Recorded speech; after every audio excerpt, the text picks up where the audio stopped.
ថៃឬសៀមមានអ្នកបួសអាត់កំបាំងម្នាក់ដែលទោះទាយពីជោគវាសនាប្រទេសជាតិខ្លួនឯងគ្រូទាយនឹងជាអ្នកបួសតាំងសមាធិនៅខាងទិសពាយ័ព្យអត់បញ្ចេញរូបអត់បញ្ចេញឈ្មោះពួកខ្លាចអាជ្ញាធរនៅប្រទេសថៃនឹងដឹងពីអត្តសញ្ញាណគាត់នឹងជួបបញ្ហាមានគ្រោះថ្នាក់គេចាប់ខ្លួនអីចឹងទៅគាត់ថាបើមិនជឿកុំប្រមាថនេះជាការនិយាយតគ្នាពាក់ព័ន្ធនឹងជំនឿផ្លូវក្នុងអ្នកបួសអាត់កំបាំងនឹងគេទាយថាប្រទេសថៃនឹងជួបគ្រោះកំបុតក្បាលបើសិនជាថៃមិនឈប់ឈ្លានពានប្រទេសកម្ពុជាទេគាត់បញ្ជាក់ថាពេលដែលគាត់កំពុងតែតាំងសមាធិគាត់បាននិមិត្តឃើញអំណាចបារមីផ្លូវក្នុងបានបង្ហាញប្រាប់គាត់នៅទំនាយនឹងប្រផ្នូលដ៏អាក្រក់បំផុតនិងគ្រោះថ្នាក់ដ៏ធ្ងន់ធ្ងរបំផុតដែលមិនធ្លាប់មានក្នុងប្រវត្តិសាស្ត្រប្រទេសថៃគ្រូម្នាក់នឹងគេបានបញ្ជាក់ថាប្រទេសថៃនឹងរីកចម្រើននិងលូតលាស់មានស្ថិរភាពនឹងយូរមកហើយតែផ្ដល់ឱកាសឲ្យថៃនឹងបានរីកលូតលាស់គ្រប់វិស័យប៉ុន្តែទូររាស័យប្រទេសថៃពេលនេះបានស្រុតចុះយ៉ាងខ្លាំងដាំក្បាលចុះតែម្ដងមូលហេតុដោយសារទទួលរងបណ្ដាសាពីអ្នកមានអំណាចនិងបុណ្យបារមីខ្ពស់គឺបារមីបុព្វបុរសនៃអាណាចក្រដ៏ធំមួយទំនាយនឹងបានបញ្ជាក់ថាមានអង្គបារមីដែលស័ក្តិសិទ្ធិនឹងបានផុសឡើងជារូបតំណាងនៃអង្គព្រះដែលជាប្រផ្នូលមួយដាស់តឿនបញ្ជាក់ប្រាប់ថាដល់ពេលវេលាដែលគេត្រូវចេញមកជួយការពារកូនចៅចំនួនក្រោយព្រមទាំងមកជួយប្រោះព្រំដល់ញាតិវង្សានុវង្សនិងប្រជាជនក្នុងអាណាចក្ររបស់គេឲ្យរីកចម្រើនថ្កុំថ្កើងឡើងមកវិញដោយមិនមានរងការប្រមាថនិងជាតិសាសនាមកឈ្លានពានបានទៀតឡើយហើយគ្រូម្នាក់នឹ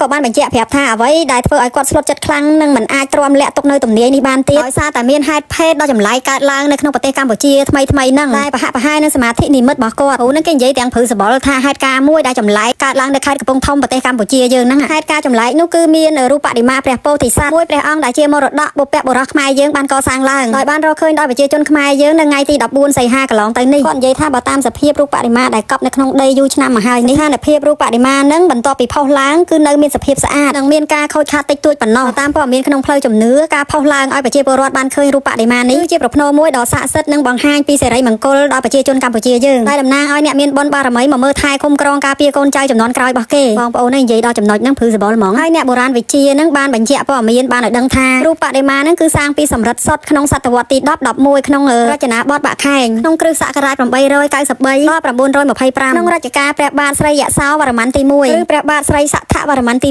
1ហើយបើគិតពីអាយុកាលវិញជាង1000ឆ្នាំមកហើយគ្រូនឹងបាននិយាយថាព័ត៌មាននៃការផុសឡើងរូបសំណាក់ព្រះពោធិសត្វនេះដែលដូចនឹងការសមាធិនិមិត្តរបស់គាត់បានធ្វើឲ្យគាត់នឹងមានការព្រួយបារម្ភជាខ្លាំងហើយមិនអាចនៅស្ងៀមបានទេក៏លួចទម្លាយរឿងនឹងដើម្បីឲ្យប្រទេសថៃនឹងបានប្រុងប្រយ័ត្នខ្លួនសម្រាប់ខ្មែររូបបដិមាដែលផុសគឺជាប្រផ្នូលដ៏ល្អតែសម្រាប់ថៃវិញគឺជាប្រផ្នូលអាក្រក់បំផុតដោយសារតែថៃនឹងបង្ករឿងឈ្លានពានចង់បានទឹកដីកម្ពុជានិងបង្កភាពក្តៅក្រហាយដល់បារមីផ្លូវក្នុងរបស់ប្រទេសកម្ពុជាបណ្ដាសានិងរឿងអពមង្គលរបស់ប្រទេសថៃនឹងក្លាយទៅជាការពិតប្រសិនណាបើប្រទេសថៃមិនព្រមដឹងពីកំហុសនិងដកខ្លួនចេញជាបន្ទាន់ក្នុងសង្គ្រាមជាមួយនឹងកម្ពុជាទេនោះហើយគ្រូនឹងក៏បានបញ្ជាក់ថាគាត់មានការតក់ស្លុតយ៉ាងខ្លាំងពេលដែលគាត់អង្គុយសមាធិទៅគាត់ឃើញច្បាស់អញ្ចឹងបានកើតឡើងនៅពេលដែលគាត់អង្គុយស្មឹងស្មាតនឹងនៅពាក់កណ្ដាលអាធ្រាត្រតែគ្រូនឹងបានអះអាងថាថៃពិតជាគ្រោះថ្នាក់ណាស់មិនអាចប្រមាថបានទេហើយគ្រូនឹងក៏បានបញ្ជាក់ពាក្យចុងក្រោយថាបច្ចុប្បន្ននេះថៃយើងកំពុងតែជាប់ដៃស្អិតនៅក្នុងសង្គ្រាមជាមួយនឹងកម្ពុជាហើយចង់បង្ហាញគេថាខ្លួននឹងជាប្រទេសធំខ្លាំងស្របពេលជាមួយនឹងប្រទេសជិតខាងមួយចំនួនកំពុងតែមានកំហឹងជាមួយយើងមានសត្រូវជុំវិញខ្លួនហើយវាជាស្ថានភាពអាក្រក់ខ្លាំងណាស់បើប្រទេសតូចៗនឹងគេផ្ដុំគ្នាយើងប្រទេសថៃនឹងគឺអាលីអាលុតតែម្ដងព្រោះប្រទេសតូចៗអស់ទាំងហ្នឹងគេរួមគ្នាប្រយុទ្ធជាមួយថៃដោយសារតែកំហឹងកម្លាំងគ្នាវាយបកគ្រប់ទិសហែងក៏មានរួមមកជាមួយនឹងមុនគាថាបាលីដ៏ស័ក្តិសិទ្ធិនិងបណ្ដាសាផ្លូវងងឹតផងដែរហើយមួយទៀតអ្វីដែលអាក្រក់ជាងនេះទៀតបើយើងផុងខ្លួននឹងសង្គ្រាមដកដៃមិនរួចទេប្រទេសថៃយើងនឹងខាតធ្ងន់ធ្ងរទៅលើសេដ្ឋកិច្ចបាក់មុខនៅលើឆាកអន្តរជាតិហើយអ្វីដែលធ្ងន់ធ្ងរជាងគេដោយមិនអាចទប់ស្កាត់បានគឺបណ្ដាសានៃវិនាសកម្មដោយគ្រោះធម្មជាតិតែម្ដងលឺអាថៃហើយលឺមិនបាច់គេវាយឯងទេគេគង់អាលីខ្លួនឯងវិនាសខ្លួនឯងទេដោយ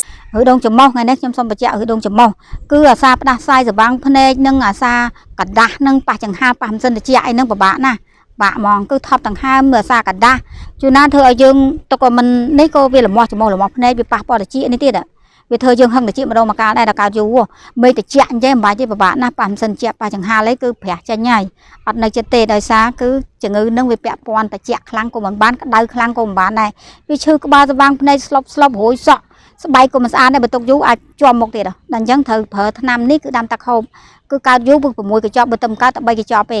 ហើយត្រូវតមផងមិនលឿនព្រោះអីរបស់ផ្អាប់អីកុំឲ្យសោះបើរបស់ផ្អាប់តមបានគឺលឿនតមกระดาษតមមានរបៀបប្រើប្រាស់មាននៅក្នុងស្រាច់ហើយព្រីដឹងជូនបងប្អូនឲ្យទៅត្រូវការក្នុងមួយចប់4កសៀវ1កសៀវយើងលៃ